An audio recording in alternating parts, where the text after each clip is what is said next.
नमस्कार मित्रांनो, मी प्राध्यापिका डॉक्टर शुभांगी राठी. हो, सेवानिवृत्त झालेली आहे, पण आपली जी इच्छा आहे त्यानुसार आंतरराष्ट्रीय संबंधाच्या बाबतीत आपण विचार करतोय. मागच्या 3 भागामध्ये आपण आंतरराष्ट्रीय संबंधाचा अर्थ, स्वरूप आणि व्याप्ती जाणून घेतली. मित्रांनो, आंतरराष्ट्रीय संबंधावर विविध स्पर्धा परीक्षेसाठी त्याचे जे वेगवेगळे दृष्टिकोन आहेत, approaches of the study of international रिलेशन्सच्या संदर्भात, म्हणून आंतरराष्ट्रीय संबंधाच्या विविध दृष्टिकोनाचा विचार आपण करणार आहोत. यामध्ये स्टेट परीक्षेचा जर विचार केला तर मित्रांनो, आयडियलिझम आहे, रिअलिझम आहे, स्ट्रक्चरल मार्क्सिझम आहे, निओ लिबरलिझम आहे, निओ रिअलिझम आहे. अशा वेगवेगळ्या प्रकारचे या ठिकाणी दृष्टिकोन आपल्याला अभ्यासक्रमासाठी. मित्रांनो, या आजच्या भागामध्ये आपण आदर्शवादी सिद्धांताचा विचार करणार आहोत. आदर्शवादी सिद्धांत म्हटलं की या शब्दावरूनच आपल्या डोक्यामध्ये विचार येतो आदर्श. मी सुद्धा माझ्या मुलांना म्हणायचे की नाही बेटा, आपल्याला असं वागलं पाहिजे, असं केलं पाहिजे. मग मी नेहमीच त्याला विचारायचे, तुला राम बनायचे की रावण? तर तो म्हणायचा राम. मग रामामधले चांगले गुण जे आहेत ते स्वीकारायचे. रावणमध्ये आपण पाहतो की स्वार्थ होता. मग स्वार्थाबरोबर तिथे स्वार्थासाठी आपण म्हणतो की स्पर्धा आली. स्पर्धा जिथे आहे तिथे युद्धाची भाषा आली, हिंसा आली, या गोष्टी आल्या. आणि जिथे राम आहे तिथे माझ्यापेक्षा तुमचा विचार जेव्हा आपण करतो की माझ्याप्रमाणे तुमच्या हिताचा विचार झाला पाहिजे, मग तिथे शांततेने काम करू, एकमेकांशी आपण चर्चा करू, अहिंसेच्या मार्गाने प्रश्न सोडवू. मित्रांनो, अशा पद्धतीने लहानपणापासून आपल्या डोक्यावर हे बिंबवलं जातं की तुला काय व्हायचंय, है ना. त्याचप्रमाणे आपण विचारतो, तुला GOD गॉड व्हायचंय की DOG डॉग व्हायचंय. म्हणजे व्यक्तीला अशा पद्धतीने काय व्हायचंय, काय केलं पाहिजे, कसं वागलं पाहिजे, या संदर्भाच्या ज्या आदर्शात्मक गोष्टी सांगितल्या जातात मित्रांनो, तसाच प्रकारचा एक आदर्शवादी सिद्धांत आपल्याला इथे पाहायला मिळतो. कुठे? आंतरराष्ट्रवादात. आंतरराष्ट्रीय संबंधामध्ये अशाच प्रकारचा एक आदर्शवादी सिद्धांत आहे. आणि आदर्शवादी सिद्धांतामध्ये राष्ट्राने कशा प्रकारे राहावं, काय केलं पाहिजे, कसं राहिलं म्हणजे शांतता आणि सहकार्याचं वातावरण राहू शकेल, युद्ध होणार नाही, आणि संपूर्ण जगामध्ये एकीचं वातावरण कसं राहील, अशा पद्धतीने शांतता, न्याय, युद्ध कसं नष्ट होईल, यासाठी जे प्रयत्न केले जातात, किंवा राष्ट्रामध्ये सहकार्य कसं राहील, जर प्रश्न निर्माण झाले तर लवादाच्या माध्यमातून कशी सोडवले पाहिजे, अशा पद्धतीचा एक आदर्श विचार घेऊन निर्माण झालेला हा जो सिद्धांत आहे, म्हणून हा आदर्शवादी सिद्धांत म्हणून ओळखला जातो. पण सहज आपल्या मनात प्रश्न निर्माण होतो की या सिद्धांताच्या संदर्भात जर विचार केला तर हा खूप वर्षापासून आहे का? तर मित्रांनो, आदर्शवादी विचार जुना आहे, पण आंतरराष्ट्रीय संबंधामध्ये या विचाराची सुरुवात जर आपण बघितली ना तर 17व्या आणि 18व्या शतकात, म्हणजे केव्हा माहितीये, फ्रेंच राज्यक्रांती झालेली आहे, अमेरिकन राज्यक्रांती झालेली आहे. आणि या फ्रेंच आणि अमेरिकन राज्यक्रांतीच्या काळात लोकशाहीच्या संदर्भातला जो विचार आला तो एक आदर्शवादी विचार आहे. म्हणून अमेरिकन स्वातंत्र्य आंदोलनाला या आदर्शवादी सिद्धांतामुळे एक प्रकारे प्रेरणा मिळालेली आपल्याला पाहायला मिळते. आता मग आपल्या मनात प्रश्न निर्माण होतो की आंतरराष्ट्रवादाच्या संदर्भातला हा आदर्शवादी विचार, याचं समर्थन कुणी केलंय, कोण आहे त्यांचे समर्थक? तर मित्रांनो, हर्बर्ट बटरफिल्ड, E.H. कार, रेनहोल्ड निबुहर आणि कंडोरसेट हे त्याचे वेगवेगळे त्या ठिकाणी समर्थक आहेत. मित्रांनो, जे आदर्शवादी विचारवंत आहेत त्यांनी नेहमीच नैतिक मूल्यांचं समर्थन केलंय, लक्षात घ्या. मग त्यांना युद्धाची भाषा मान्य आहे का? त्यांना दंडात्मक धोरण मान्य आहे का? त्यांचा दडपशाहीला सपोर्ट असेल का? तर मित्रांनो, या तिन्ही गोष्टी त्यांना मान्य नाही. युद्धाऐवजी तिथे सहकार्याचं वातावरण असेल, दंडाऐवजी त्याच्यामध्ये कशा पद्धतीने सुधारणा करता येतील असा विचार असेल, आणि दडपशाहीऐवजी स्वातंत्र्याचा विचार या ठिकाणी त्यांच्या मनामध्ये. म्हणून दडपशाही आणि संघर्षाचं कारण जर आपण बघितलं तर हे परस्पर विरोधी तत्व आहे. कारण दडपशाही जिथे असेल मित्रांनो, आपण पाहतो की जितकं दडपलं जातं तर एक वेळेस माणूस शांत राहील, 2 वेळेस शांत राहील, मात्र तिसऱ्यांदा तो उठेल, पेटून उठतो. आणि म्हणून तिथे जेव्हा दडपशाहीचं धोरण असतं त्याला दाबण्याचा प्रयत्न केला जातो, पण तिथेच कालांतराने संघर्ष होतात. आणि म्हणून ही परस्पर विरोधी तत्व जरी वाटत असले तरी आदर्शवादामध्ये या दडपशाहीला आणि संघर्षाला विरोध केलेला आहे. सुरुवातीच्या आदर्शवादी विचारवंतामध्ये जर कुणाचं नाव उल्लेखनीय असेल तर ते आहे कंडोरसेटचं. त्यांनी काय केलं होतं माहिती? 1795 मध्ये जे पुस्तक लिहिलं होतं, या पुस्तकामध्ये जागतिक व्यवस्थेची कल्पना केलेली आहे.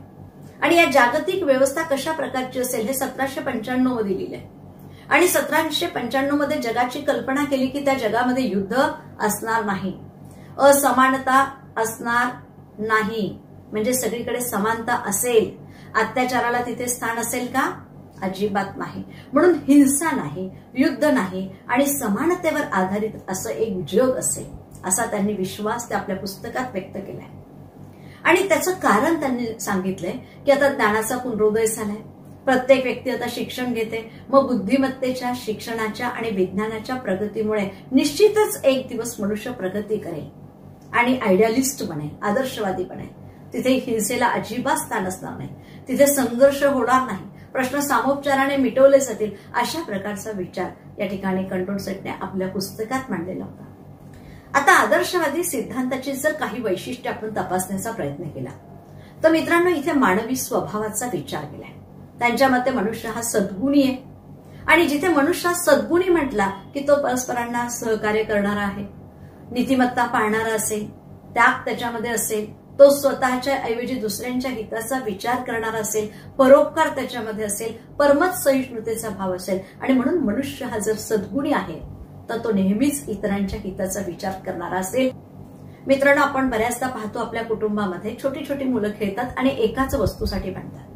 वस्तू एकच आहे आणि तीच हवी असते, त्याच्यापेक्षा किती सरस दिली तर ते नाही सांगतात, त्यांना तीच वस्तू हवी असते आणि त्या वस्तूसाठी त्यांचं भांडण असतं. पण याच्याऐवजी त्यांच्यामध्ये असे सद्गुण निर्माण केले की नाही, तुझ्यापेक्षा त्याला दे, म्हणजे आपल्यापेक्षा इतरांना त्याची गरज आहे, तर संघर्ष होणार का? अजिबात नाही. तीच गोष्ट व्यक्तीप्रमाणे राष्ट्राच्या संदर्भात आहे की राष्ट्रातल्या व्यक्तींमध्ये सद्गुणांचा विकास झाला तर तिथे परस्पर सहकार्य येणार आहे, नीतिमत्तेचं पालन होणार आहे आणि मग अशा परिस्थितीमध्ये युद्ध होणार का? संघर्ष होणार का? हिंसा होईल का? तर मित्रांनो, युद्ध, हिंसा हे होणार नाही, कारण हिंसा ही चांगली की वाईट आहे? जिथे हिंसा आहे तिथे विकास आहे का विनाश आहे? तर निश्चितच आपल्याला माहिती विनाश आहे. आणि म्हणून जिथे वाईट कृत्य म्हणून युद्धाचा विचार केला जातो, म्हणून जागतिक पातळीवर सामूहिकरित्या त्या युद्धाला विरोध झाला पाहिजे, अशा प्रकारचा आदर्शवादी सिद्धांताचा उद्दिष्ट त्या ठिकाणी आपल्याला पाहायला मिळतं. मित्रांनो, एवढंच नाही तर मला जसं वाटतं की माझा विकास झाला पाहिजे, म्हणजे माझ्या राष्ट्राचा विकास झाला पाहिजे, तसं इतर राष्ट्रांच्या विकासाचा सुद्धा प्रत्येकाने विचार केला पाहिजे. म्हणून जगा आणि जगू द्या, आमच्याप्रमाणेच तुमच्या राष्ट्राचा विकास झाला पाहिजे, हा विकास सर्वांचा झाला पाहिजे, ही जी संकल्पना आहे हे आदर्शवादाचं एक उद्दिष्ट मानलं गेलंय. मित्रांनो, आपण बऱ्याचदा पाहतो की व्यक्ती लोभी आहे, स्वार्थी आहे, लंपट आहे, कावेबाज आहे, धोकेबाज आहे असं म्हटलं जातं, म्हणजे दुर्गुणांचा पुतळा म्हटलं जातं. पण या आदर्शवादी सिद्धांताच्या दृष्टिकोनातून जर विचार केला तर त्यांचं असं म्हणणं आहे की मानवामध्ये जी वाईट प्रवृत्ती आहे ना, तर ही वाईट प्रवृत्ती ही जन्मता नाही आहे. समाजामध्ये ज्या काही संस्था असतील किंवा ज्या काही रचना निर्माण झाल्या त्या रचनेमुळे ही वाईट प्रवृत्ती निर्माण झाली. मित्रांनो, जिथे विषमता असेल तर त्या ठिकाणी ही वाईट प्रवृत्ती निर्माण होऊ शकेल आणि म्हणून संस्था आणि रचना अशा पद्धतीच्या मनुष्याला वाईट बनवतात, याच्यासाठी त्याच्यावर नियंत्रण असणं अत्यंत गरजेचं आहे, असा एक आदर्शवादी सिद्धांताचं उद्दिष्ट आपल्याला पाहायला मिळतं. आता समाजामध्ये ज्या काही संस्था आहेत त्या माणसाला प्रलोभने दाखवतात आणि मग प्रलोभन दाखवलं की मनुष्य काय स्वतःच्या स्वार्थासाठी काहीही करायला तयार होतो आणि म्हणून या संस्था मानवाला जे प्रलोभन दाखवून वाईट कार्य करण्यासाठी प्रवृत्त करतात, म्हणजे त्याच्यामधला स्वार्थ जागवण्याचं काम करतात आणि हा स्वार्थ कुठेतरी मनुष्याला अनैतिक कृत्याकडे नेणार आहे, म्हणून त्याच्यावर बंधनं घातली पाहिजे, असा एक आदर्शवादी विचार आहे. मित्रांनो, हा स्वार्थ आणि प्रलोभन शेवटी आपल्याला माहितीये की युद्धासारख्या घृणास्पद वाईट गोष्टीला जन्म देणारी घटना आहे. कारण कुठेतरी व्यक्तीचा स्वार्थ असेल, प्रलोभनं असतील आणि त्यातनं जर व्यक्ती आपल्या व्यक्ती केंद्रित बनली तर निश्चितच आपल्याला माहितीये की नीतिमत्तेची घसरण व्हायला सुरुवात होते, अनैतिक कृत्य व्यक्तीच्या हातून होतात, मग आपल्यामध्ये भेदभावाला सुरुवात होते, सत्ता स्पर्धेला सुरुवात होते आणि या सत्ता स्पर्धा शेवटी आपल्याला माहितीये की युद्धाला आव्हान देणार असतात.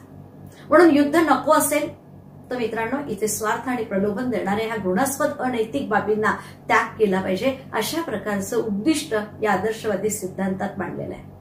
आता जगामध्ये युद्ध असेल, असमानता आहे, हुकुमशाही राजवट आहे, आता याचा पूर्ण उच्चाटन करावं अशा प्रकारचा विचार हे आदर्शवादी सिद्धांतात आपल्याला पाहायला मिळतो. मित्रांनो, युद्ध जर फाईटला नको असतील तर आपल्याला शस्त्रावर नियंत्रण ठेवणं गरजेचं आहे. शस्त्र आणि व्यापारावर जे नियंत्रण आहे त्या नियंत्रणाच्या बाबतीत आदर्शवादी सिद्धांत सांगतात की ही नियंत्रणं जी आहेत ती काही प्रमाणात आपण नष्ट केली पाहिजे. कारण नियंत्रण नष्ट केलं तर प्रत्येक व्यक्तीला असं वाटेल की नाही मला हे काम करता येतं आणि त्यातनं त्याच्यातून अनैतिक कृत्य होणार नाही, अशा प्रकारचा विश्वास या आदर्शवादी सिद्धांतात मांडलेला आहे. मग जगामध्ये ज्या काही समस्या आहेत त्या समस्या सोडवायच्या असतील तर एक जागतिक स्वरूपाची संघटना असली पाहिजे आणि मग सगळा जो व्यापार आहे तो खुलेपणाने चालला पाहिजे, त्याच्यात पारदर्शकता असली पाहिजे आणि जगाचं संघराज्य स्थापन करावं. म्हणजे कोणताही निर्णय घेताना जगामध्ये इतर राष्ट्रांशी चर्चा करून किंवा त्यांना विचारात घेऊन त्या ठिकाणी निर्णय घेतला पाहिजे. अशा राष्ट्रामध्ये शोषण होणार नाही, केवळ मानवाच्या कल्याणाचा विचार असेल. म्हणून जागतिक परिस्थिती अशी निर्माण करायची की मानवाचं कल्याण हे त्यांचं उद्दिष्ट आहे. म्हणून मानवी कल्याणासाठी शस्त्रावर नियंत्रण असेल, व्यापारावरचं नियंत्रण कमी करणं यासारख्या बाबींचा विचार या ठिकाणी आदर्शवादी सिद्धांतामधली काही उद्दिष्ट आपल्याला पाहायला मिळतात. आदर्शवादी सिद्धांताच्या उद्दिष्टाचा जर आपण विचार केल्यानंतर मित्रांनो त्या आदर्शवादी सिद्धांताचे काही वैशिष्ट्य सुद्धा आपल्याला पाहायला मिळतात. कारण इथे आपण पाहतो की स्वातंत्र्य असलं पाहिजे म्हणून व्यक्ती आपला विकास करू शकेल, हा उदारमतवादी दृष्टिकोनावर आधारलेला हा सिद्धांत आहे, हे लक्षात येतं. आता या सिद्धांताच्या संदर्भात जर आपण विचार केला तर रुसो आहे, कांट आहे, वुड्रो विल्सन आहे यासारख्या विचारवंतांच्या विचारातून हा आदर्शवादी सिद्धांत हा विकसित झालेला आपल्याला पाहायला मिळतो. मित्रांनो जागतिक शांतता आहे, सुव्यवस्था आहे, सुरक्षितता आहे या संदर्भात विचार करणारा हा आदर्शवादी सिद्धांत आहे. म्हणून आदर्शवादी सिद्धांतामध्ये शांततेला, सुव्यवस्थेला आणि सुरक्षिततेला प्राधान्य दिल्याचं आपल्याला पाहायला मिळतं. एवढंच नाही तर हे सगळं जर करायचं असेल तर शिक्षण पाहिजे, त्याचप्रमाणे आंतरराष्ट्रीय संघटना सुद्धा स्थापन झाल्या पाहिजे जेणेकरून या संघटना एकमेकांना मदत करू शकेल. आता मित्रांनो या सगळ्या बाबतीचा जर विचार केला तर आपल्याला माहितीये की जगामध्ये जेव्हा सत्ता स्पर्धा वाढलेली आहे, मनुष्यामधला लोभ वाढलेला होता आणि यातनच आपण पाहतो की पहिलं आणि दुसरं जागतिक महायुद्ध झालं आणि या युद्धाचा विशेष प्रभाव आपल्याला आदर्शवादी सिद्धांतावर पाहायला मिळतो. कारण आपण बघितलं रुसो आहे, कांट आहे, वुड्रो विल्सन यासारख्या विचारवंतांनी या सिद्धांताचा पुरस्कार केलाय. मित्रांनो आधुनिक काळामध्ये आदर्शवादी विचारवंताच्या समर्थकांमध्ये जर कुणाचं नाव घेतलं जात असेल तर बर्ट्रांड रसेलचं. आता या सगळ्या जर गोष्टींचा विचार केला तर आदर्शवादी सिद्धांताचा मूळ हेतू हे मानवाचं कल्याण आहे. मित्रांनो अशा प्रकारे संपूर्ण जगात शांतता कशी प्रस्थापित होईल, सुव्यवस्था कशी निर्माण होईल, शस्त्रावर नियंत्रण कसं प्रस्थापित होईल जेणेकरून मनुष्य आपला विकास करू शकेल असा विचार या आदर्शवादी सिद्धांतात आपल्याला पाहायला मिळतो. अमेरिकेचे अध्यक्ष वुड्रो विल्सन हे आदर्शवादाचे मोठे प्रवक्ते होते बरं. वुड्रो विल्सन यांनी 1919 पासून ते 1939 पर्यंत अमेरिकेचं अध्यक्षपद भूषवलेलं आहे आणि पहिल्या महायुद्धाच्या नंतर जगामध्ये शांतता आणि सुव्यवस्था निर्माण व्हावी यासाठी 14 तत्व त्यांनी जगासमोर मांडलेली आहेत. या 14 तत्वांचा जर विचार केला तर ते कसे आदर्शवादी सिद्धांताचे प्रवक्ते होते हे आपल्या लक्षात येईल.